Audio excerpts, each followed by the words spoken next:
Welcome to the AIMHO 365 webinar, Getting Things Done, Managing New Information, presented by Matt Crosby, the Program Manager at MSU Bozeman. I'm Shadeen Say from the AIMHO 365 Committee, and I just want to thank you all for joining us today. A big thank you to Matt for developing this presentations and offering to share this knowledge with the region. We really do appreciate it. We will be taking questions during the presentation, so please use the chat feature on the right side of your screen, and there will be a time during the presentation which Matt addresses them. If everyone logged in can test the chat feature by typing in your campus name as well as how many attendees are viewing with you today, we'd greatly appreciate it. That way we can make sure that you are hearing us as well as how many people we have with us today. This webinar will be recorded and uploaded to the AIMHO 365 YouTube page, and the link is available through the aimho.org website. If you have any questions, don't hesitate to reach out to me after the webinar, and I'm happy to walk you through that. Please be checking the AIMHO website often for future webinars, as well as an opportunity to submit a webinar proposal for any of those interested in presenting for the region. At the end of the webinar, there will be a short survey. If you have time and don't mind filling it out, we would greatly appreciate it. And again, a huge thank you to our presenter today, Matt Crosby from Montana State University, Bozeman. We're all yours, Matt. Awesome. Thank you for that introduction, Shadeen.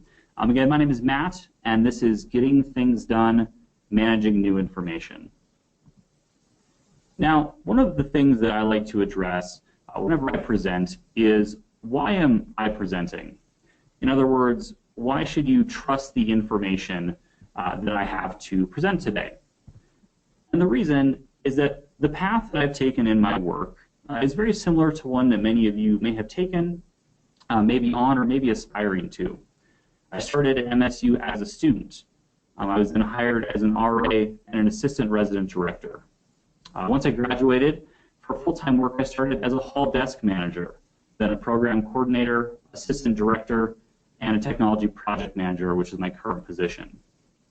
The ideas and the techniques that I'm going to talk about today, I have refined and developed over the last 10 years in these various positions. And these techniques have really helped me be successful in each of these roles. My hope today is that you can take away some of these ideas and techniques and integrate them into the way that you work to help you do your best work. So, the approach today. To start with, we're going to start philosophical. So we're going to talk about some ideas. It'll be a little bit intangible. We're going to wrap up by ending very practical, talking about specific tools that you can use to help manage information. And key ideas today in the presentation are in blue. The schedule for today. We're going to start by talking about inboxes, or the places that we receive new information. We're then going to talk about the technique and the approach of processing, which is a technique you can use to manage new information in your life. We're going to wrap up by talking about some specific tools that are available to you, and I'll give you some recommendations to help manage information in your life. And then at the end, we'll have some time for questions. Of note, I will also pause in the middle of the presentation for some questions. And so make sure you're typing those into the chat, and Shadeen can relay those to me when I take a break here in the middle. One of the things I want to address right away is that I've given this presentation a number of times. And one of the pieces of feedback that I do get commonly is someone stating that they really thought this presentation would be more about specific email apps or calendar apps or maybe note-taking apps and specific recommendations for what they should use. Now, rest assured, we are going to get to that. At the end of the presentation, I will give some specific recommendations of things to try out, things that I've used and enjoy or think are worthwhile. But this presentation is about much more than email apps or calendar apps. This is really a presentation about managing information. Now, I'm going to guess that many of you might be feeling a little bit overwhelmed with the amount of information that comes into your life and how you manage that in a healthy and a successful way. And what I'm here today to tell you is that if you're feeling that overwhelming sense that there's too much information and you can't manage it, unfortunately, a new email app or a new calendar app is not going to fix all of those concerns and is not going to put that concern to rest. It's about a much bigger idea about how you manage information regardless of the tools that you choose to use. So we'll start today with a question. How does most new information enter your life? With an inbox. Now, when I say inbox, I'm being a lot more broad than many of you might assume. For the purpose of this presentation and these ideas, an inbox is anything used to capture new information, which you need to process frequently. So we're talking about a lot more than just email here. You probably all have more inboxes than you realize. Let's take a look at a few of them. I would guess that everybody here probably has a personal email account, something like a Gmail or a Yahoo address maybe. You probably also have a separate work email account. Here at MSU Bozeman, we use Outlook or Office. You have iMessages and chat messages and text messages. Those are a form of an inbox. You have a paper inbox where you receive paper mail. You've got things like voicemails, phone calls, group chats, apps like GroupMe. Those are all forms of inboxes. You have online learning platforms like Brightspace or Desire to Learn if you're in school. And this isn't even including any of the social media. Many of those social media apps also have multiple inboxes. You can have direct messages, you can have mentions. There are multiple inboxes in a lot of those social media sites as well. So you can see here why it's easy to start feeling overwhelmed with the flow of information into your life. There are so many different places you receive it, so many different inboxes.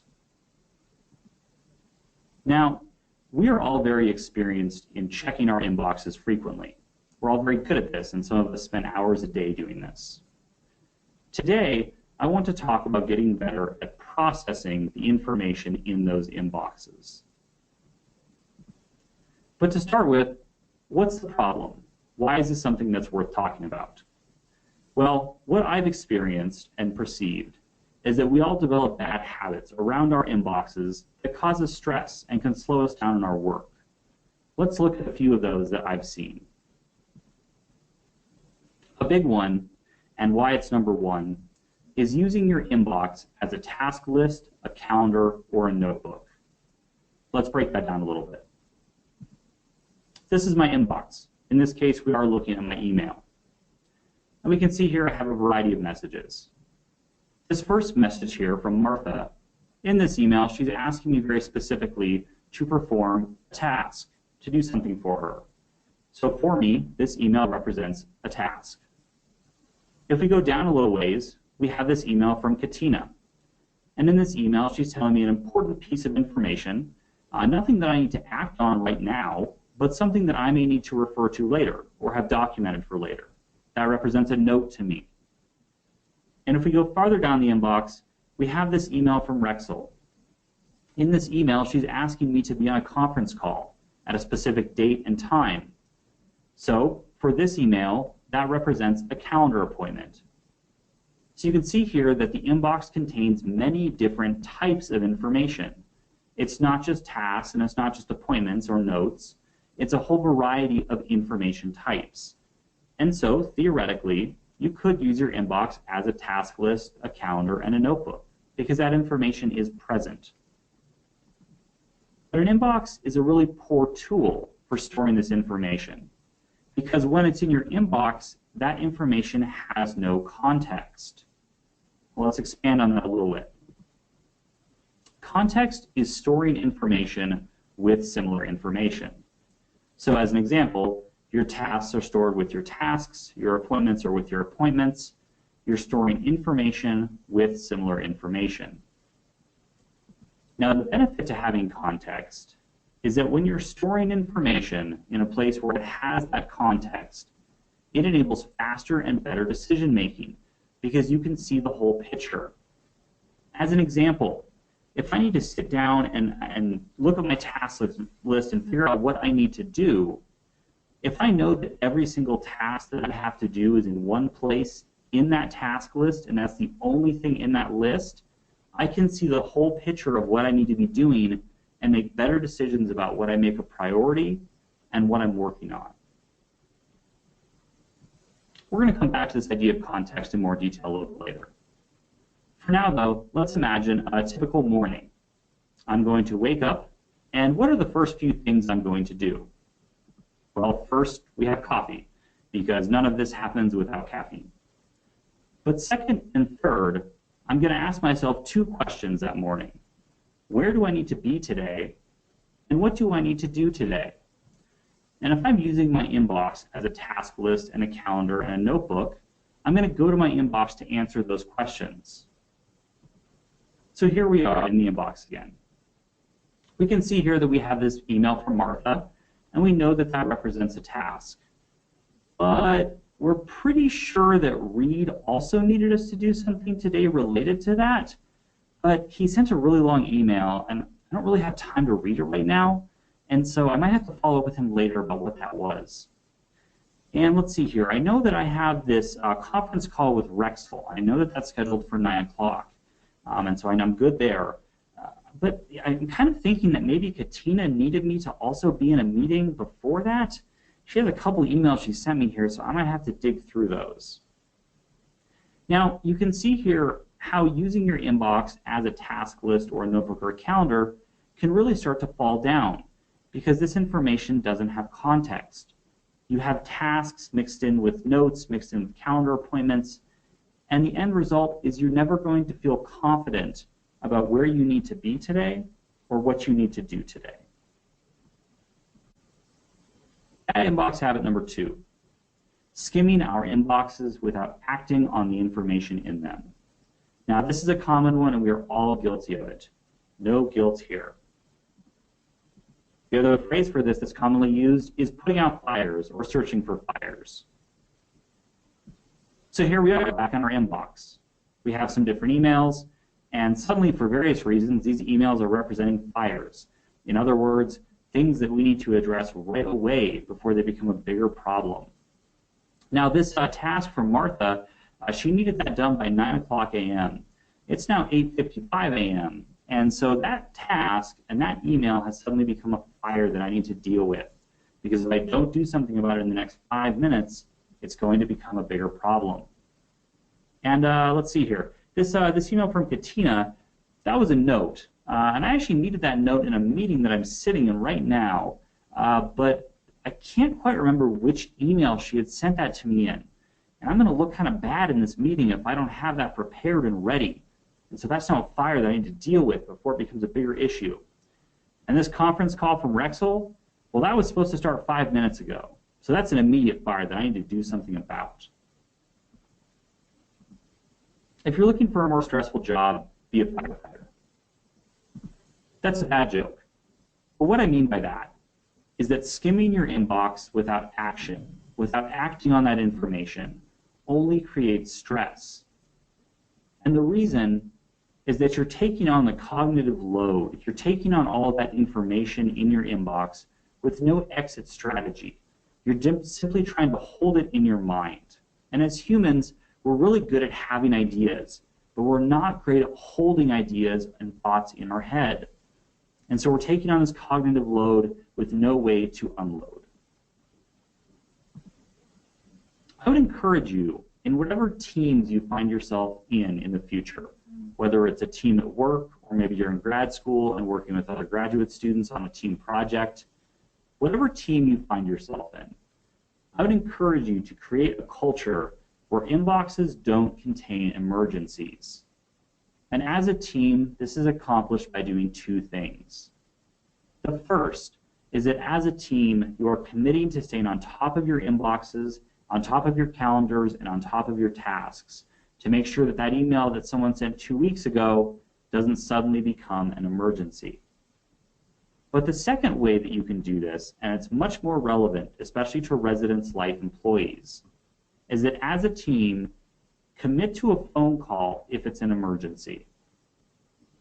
Now, I know that a lot of people are not comfortable with the phone anymore, and that's okay. I'm not either. Frankly, I don't love answering the phone.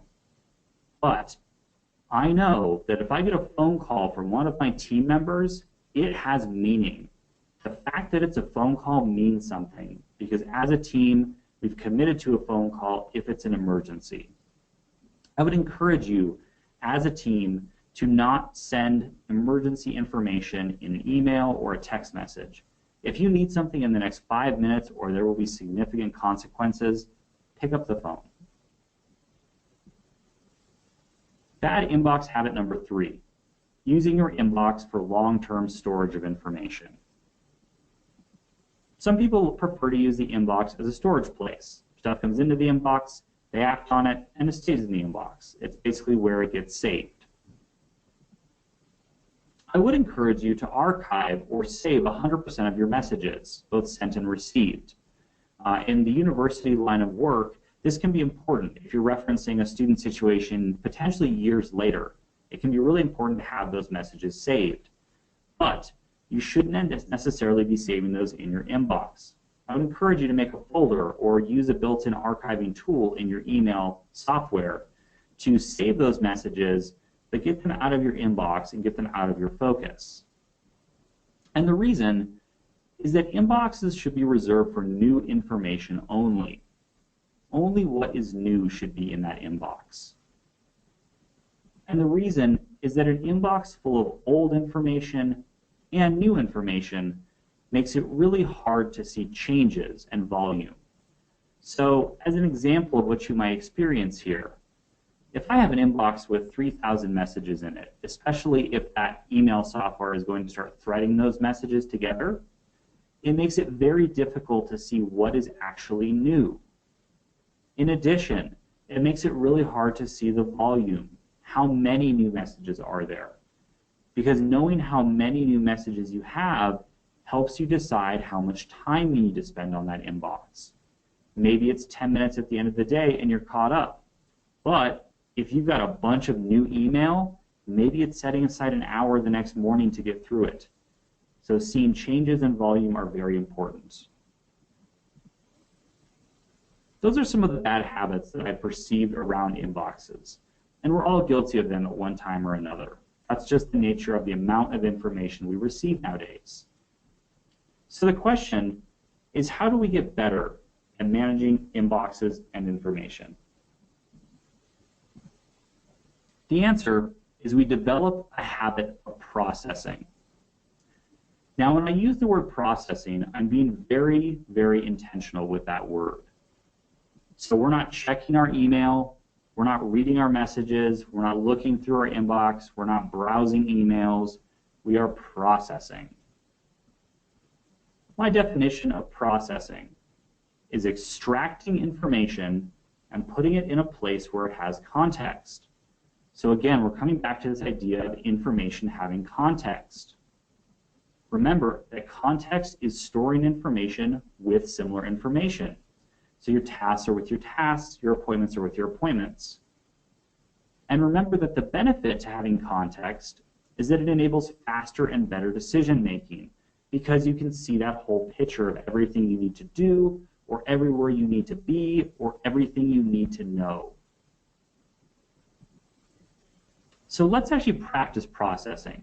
Let's put this technique into action with a few different examples I have to hopefully illustrate why this can be a beneficial technique to master. We're going to start with something very traditional. This is a very simple email. Hi Matt, Tammy Matthews needs access to StarRez. Could you please set up her access once she returns from vacation on January 11th? So when I'm implementing this technique of processing, I'm going to read through this email one time all the way through. And that's to make sure that I get the whole picture of what's going on with this message. Then I'm going to read through the entire message a second time through, and this second time through I'm going to be using the technique of processing to extract the important pieces of information and put them in a place where they have context.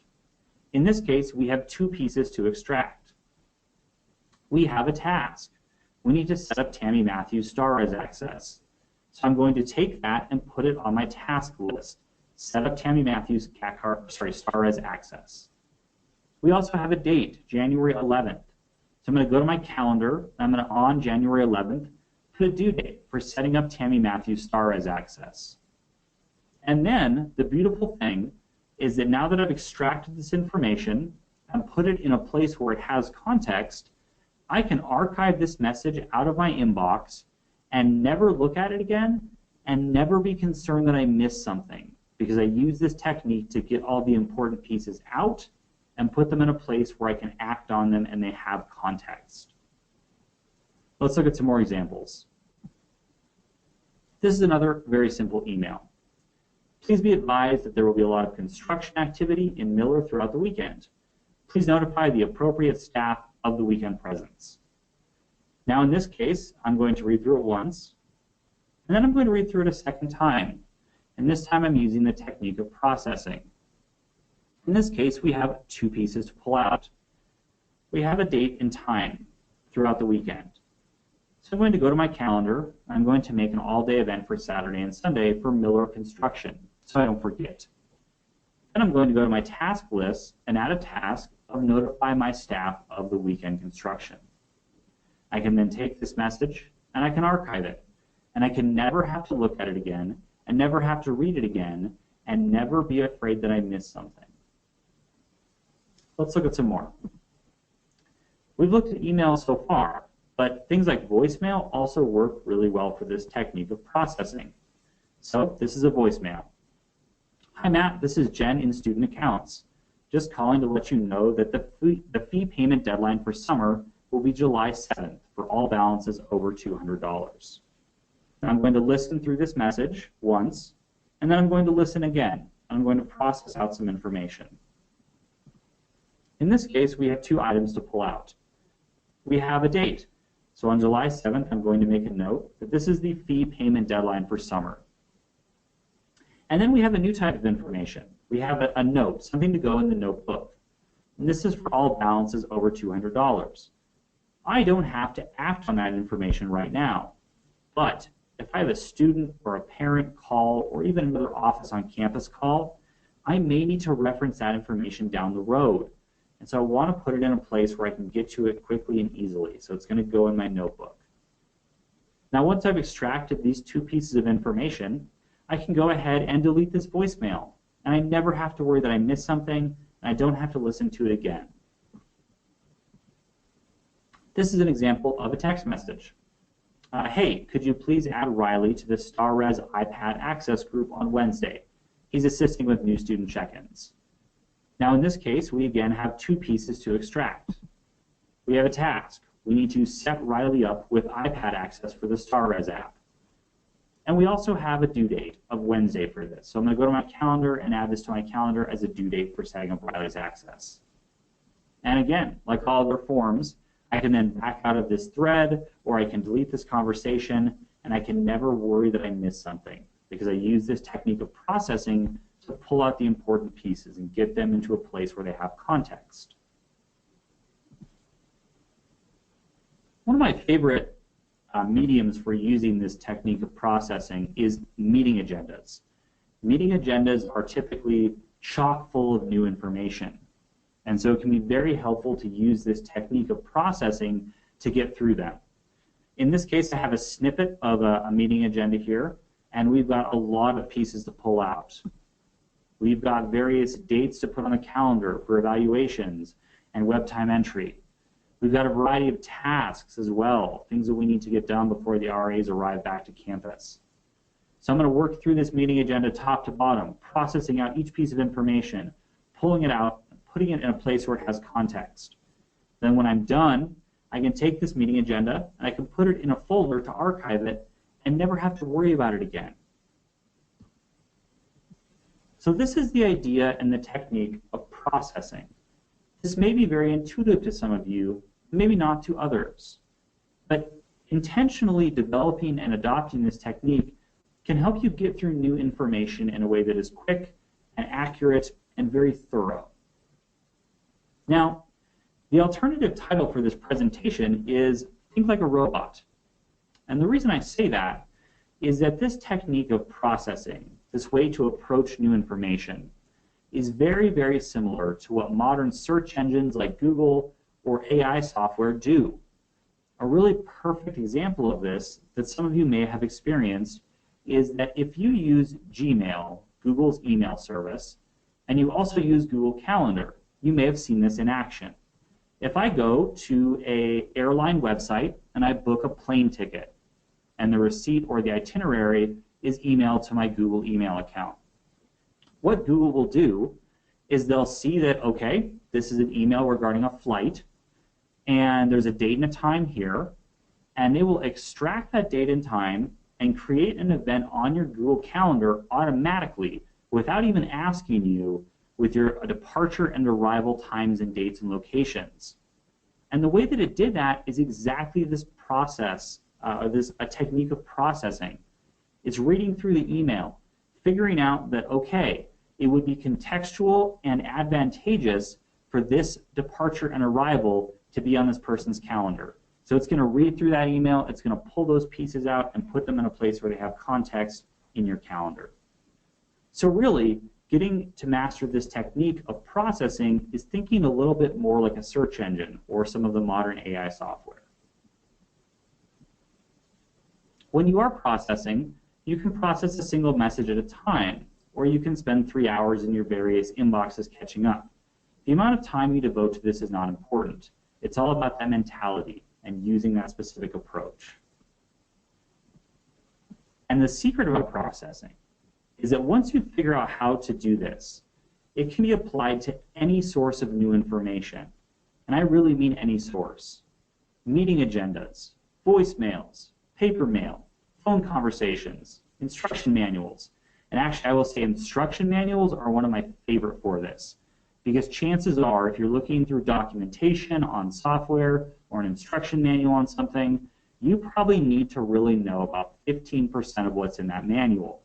And so it is very useful to pull out those pieces that you know that you'll need and put them in a place where you can more quickly get to them. Meeting notes, invoices, group discussions, any of these sources of new information work great for processing. Now I want to pause for a minute and see if we did have any questions on this technique of processing or any questions in general on anything we've covered so far. So feel free to use the chat feature to type in any questions or the question polling feature. It'll pull up on our screen for us to be able to see. At this time we have none in the system, but we can wait a couple minutes to see if anybody has anything.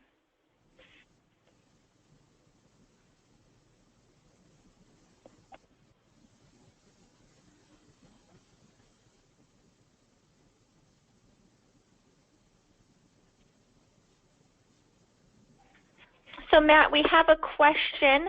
How do you go about transitioning away from these bad habits? Any tips or tricks for individuals or even training your staff? That's a great question. And I think what I would recommend is start one piece at a time. So maybe you can't apply this technique to your work email inbox right away. Because if I had to guess, I would probably guess that most of you get the most volume of new information in your work email inbox. So what I might recommend is adopt this technique with your other inboxes, with your text messages, with your voicemails, with your meeting agendas, and really figure out what works best for you there. And then once you've figured out that method, apply it to kind of the bigger, scarier inboxes in your life. Things like email, things like maybe paper messages or messages while you were out. As far as getting your staff up to speed on this, that is a little bit trickier. Everybody has their own style for handling this stuff. One of the things that I will do here is I am definitely going to post or offer up this presentation to anyone that wants a copy of it. And so if you feel like this would be beneficial for your staff, by all means, please run through this presentation with them, or even just pull out the key ideas. It's one of those things that if one person on your team is really falling behind in email and is not able to manage it, it can really affect the whole team. And so I think having a discussion as a team or a training as an entire team is probably a good starting point for something like this. Thank you. Our next question is, what do you think about flagging emails and then coming back to read them later? I think that's okay. Because again, I think you're making an intentional choice to kind of treat that email as a note, something you need to come back to. The thing that I would say is if you're going to do that, you might consider moving the email from your inbox to another folder instead, and naming that folder something like Process Today. And that way you can kind of get through all of the junk messages and the emails that you just need to quickly read through that have no relevant pieces for you. Drag your important emails to that folder called Process Today and make sure you get through that folder by the end of that day or the next. The thing that I would say try to avoid is flagging an email and leaving it in your inbox, because while it is flagged to indicate that you have to come back to it, it may very quickly get consumed in that flood of new information, where if it's sitting in a separate folder, it's going to be waiting for you there without being filled up on either side by other messages that come in.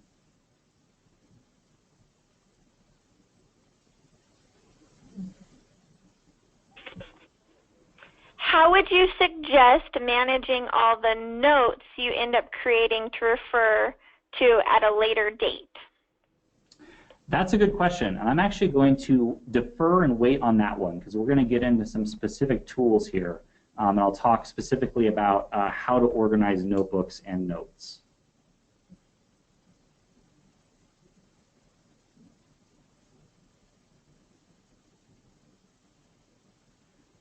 Okay, let's go ahead and get started here and continue. If you have other questions, please go ahead and definitely ask, and we'll have some more time at the end here for questions. Okay, so now that we're all committed to a technique of processing, where do you put all this extracted information? So you're pulling all this information out, you got to put it somewhere. I would really see 3 essential tools for anybody. Again, some of this might be very, very intuitive for some of you. But those 3 tools I would see are a task list, what you are doing, a calendar, when you need to be doing it, and a notebook, what information you need to do it. Now, I would tell you that when I was an undergraduate student, I had a system for getting things done that roughly approximated these 3 tools. I have my tasks, I have my calendar, and I have my notebook. And what I always told myself was, these tools work well now. They work for me while I'm an undergraduate student. But when I get a real job, when I work in the professional world, I know that I'm going to have to add in new, more complex tools. I'm going to have to develop a more complicated system for managing what I'm doing. And what I would tell you is that I don't believe that's true anymore. I really believe that most people in the world can get their jobs done using just these tools: a task list, a calendar, and a notebook. Now, if you've mastered these 3 tools and you have a great system and you want to add in a 4th or a 5th tool, a 6th, something else, by all means, more power to you. But until you master these 3 basic tools, I would keep it as simple as you can. Now, when you're deciding what to use for these various tools, I have some things that I would recommend considering.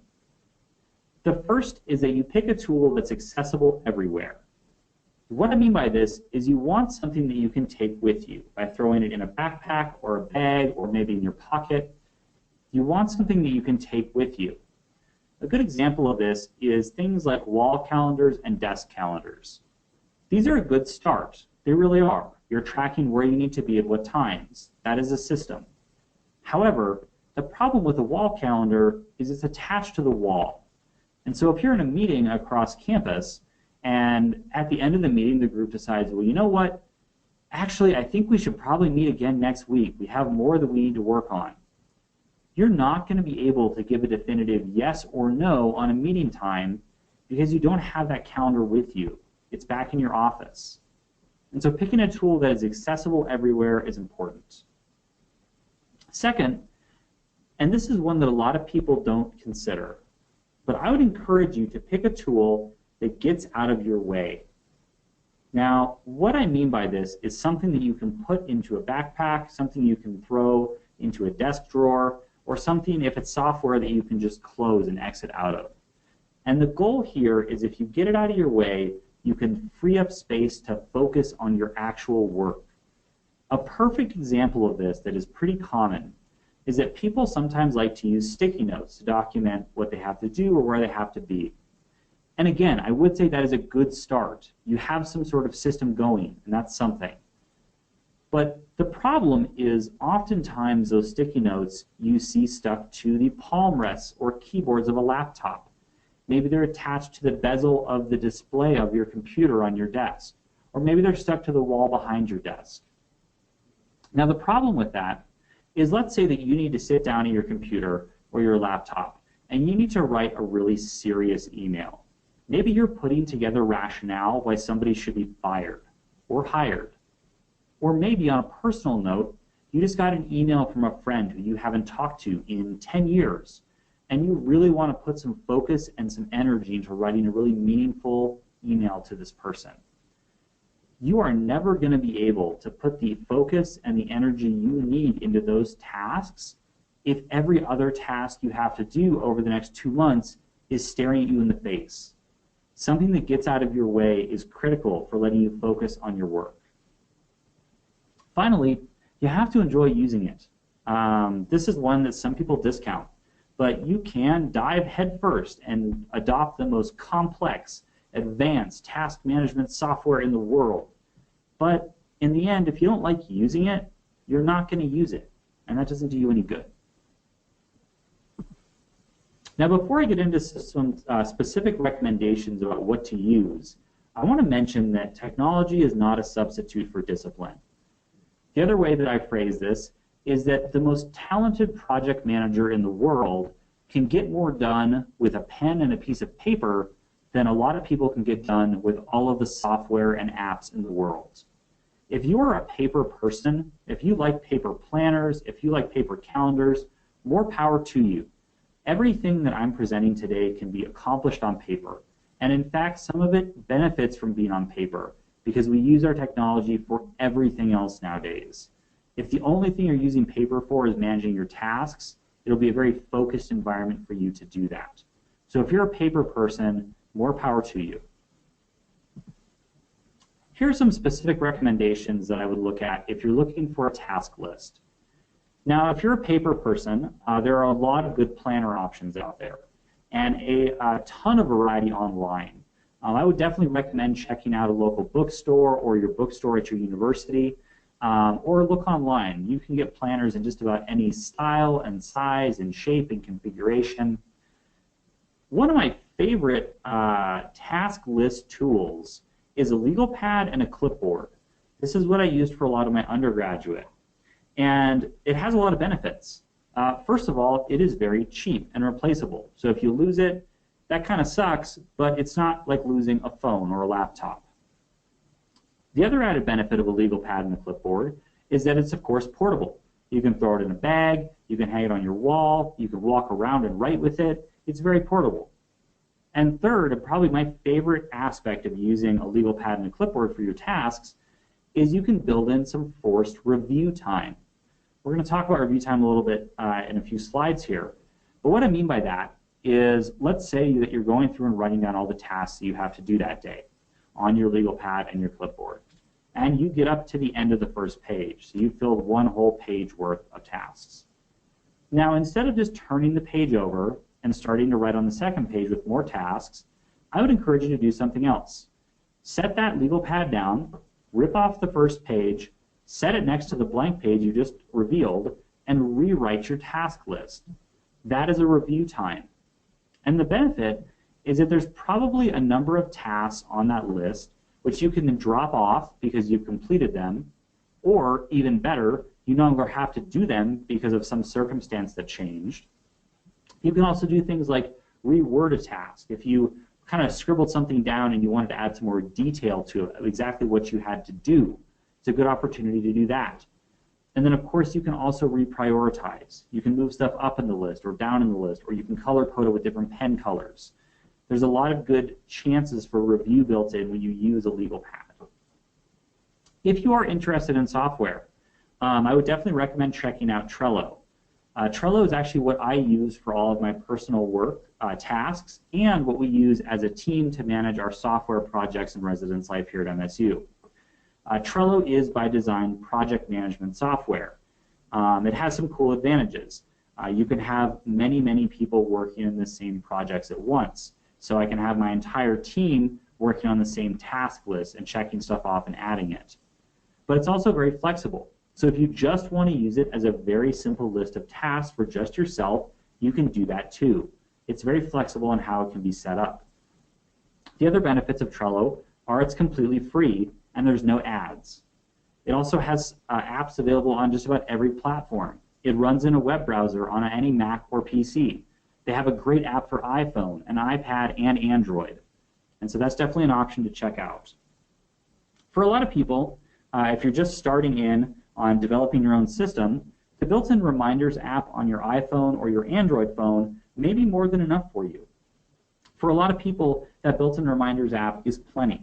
And so if you're looking for a starting point, that may be a good place to start. Other cross-platform software for tasks that works well and is recommended, Wunderlist and AnyDo are recommended apps.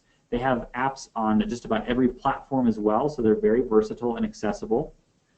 OmniFocus is probably the highest regarded piece of software for task management. With that said, a couple of caveats. The first is that it's only available in the Apple ecosystem, so it's on Mac, iPhone, and iPad only. It's very, very powerful, but that can also be a bit of a deterrent because there's a lot of stuff in there that a lot of people may not need and can be a little bit overwhelming. And also, it does cost a significant amount of money. It's worth it, it's good software, but it's not free. If you're looking for something very, very simple, so just a text file with some notes in it for your tasks, type them out. Simple Note works very well. I'll talk about that in a minute. And then something as simple as just text files on your desktop or text files that you have in Dropbox can work very well for that also. Looking at Calendar. Again, if you're a paper person, there's some really good planners out there. The other thing that I would add here is if you look online, you can probably find a planner that has pre-printed dates in it for something you're interested in. That can be something as simple as the holidays in your home country. But it can even be things like baseball games or sports events. I know that our students here at MSU Bozeman can pick up what's called a Bobcat planner at our bookstore. And in that planner, they've pre-printed all the university dates. So term starting and term ending, when all the football games are, events on campus. And so that's a really good feature to look for in a paper planner. If you are looking at software, I would recommend checking out Google Calendar. Probably is my favorite. Outlook Calendar is also very good. iCloud Calendar I wouldn't maybe recommend all the time. But above all else, if you're going to use software, pick something that is backed up to the cloud or synced with the cloud. Your calendar is something that's very hard to recover from losing, and so you want something that's backed up in the cloud. So if you lose your laptop or you lose your phone, you're not going to lose all your appointments. I want to put a quick plug in for Fantastical. If you are an Apple user, so if you use an iPhone or an iPad, the iPhone Fantastical app is probably one of my favorite pieces of software. It's a very good calendar app. It uses all of the built-in calendars you already have set up on your phone. And it has something called natural language entry. And what that is it allows you to type a sentence, something like lunch with Tobin at 2 p.m. on Saturday, and it will take that English language sentence and turn it into a calendar event. It can parse that natural language and create stuff for you. So check that out if you have an iPhone. Finally, for a notebook, if you're into paper, things like a ruled notebook that you use for class notes works great. A Moleskine can also work great. And my favorite thing about Moleskines is they can come in a variety of shapes and sizes and colors. If you're into software, Simplenote is a very, very good text-based note-taking app. It is only text. You cannot attach images or other attachments, and so it's a very clean environment, but it's also just text. It's free, and there's no ads, and they have apps on every platform. If you do want to do something like attachments or notes or images, Microsoft OneNote is very highly regarded for that reason. And then Google Docs as well, a good cloud option. As far as organizing notes go, there's a couple ways that you can do that. If you're using something paper-based, you can do it by date or by topic. So you could do a one notebook for fall semester 2017, and you have a new notebook for spring semester 2017. The other way you could organize that is by topic. So you could have one notebook for student conduct. You could have one notebook for occupancy concerns. You could have another notebook for internal projects. If you're using software, the organization becomes a little bit easier. Things like OneNote, you can have multiple notebooks that have multiple sheets and tabs in them. And so you can really kind of go crazy with organizing on all kinds of different levels. Google Docs, you can do some pretty basic organization, but I would definitely recommend something like OneNote or a Moleskine or a ruled notebook for keeping a good organization. The other benefit to using software for your notebook is it has a pretty distinct advantage in being able to search. So you can jump into OneNote, search for a specific policy or a specific project, and see everything related there, something you won't necessarily be able to do with a Moleskine or ruled notebook. A few more final thoughts on productivity tools and apps. It's okay to pay for good software. There's a lot of software out there that is not great, but if you do find a piece of software that really helps you get your work done and you like it, consider paying for it. One of the things that can be an advantage is it can remove things like ads or unlock features you didn't have before. It can also make sure that software is around for the long run. So if you adopt this tool, you don't have to be as concerned that it's going to go out of business in a few weeks. Ads are horrible for focus. We've all seen free-to-play games on our phones that have a banner ad. That's one thing, but having a banner ad in your productivity software, you definitely want to avoid for focus. Build in that daily review time. So like I mentioned with the legal pad and the clipboard, build in 10 minutes at the end of your day to go through that task list and that calendar for the next day to figure out what you're walking into the next day before you get to work. And then finally, commit to a system. Don't bounce around too much.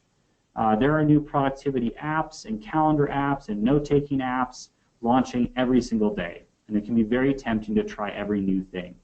However, I would encourage you that if you find something that really works for you, commit to it and don't bounce around too much.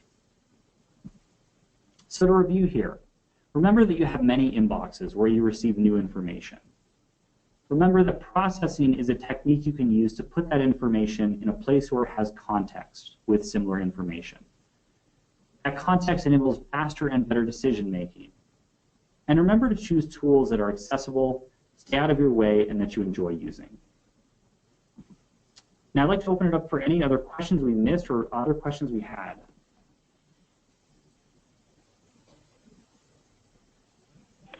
Again, feel free to use the chat or question feature on your individual computers to submit questions, and then I will read them aloud for Matt to answer for the group.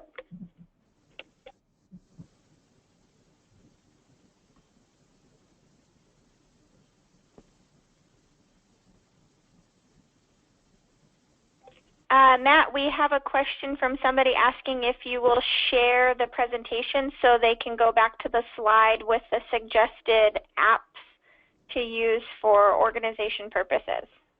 Yeah, absolutely. We'll make it available as a PDF for you. And if you want to give the presentation, I'm also willing to send it to you as a PowerPoint as well. If you just shoot me an email, I'll actually go here and put up my contact information. So if you want the PowerPoint, send me an email there. Otherwise, we'll provide the PDF to everybody that attended.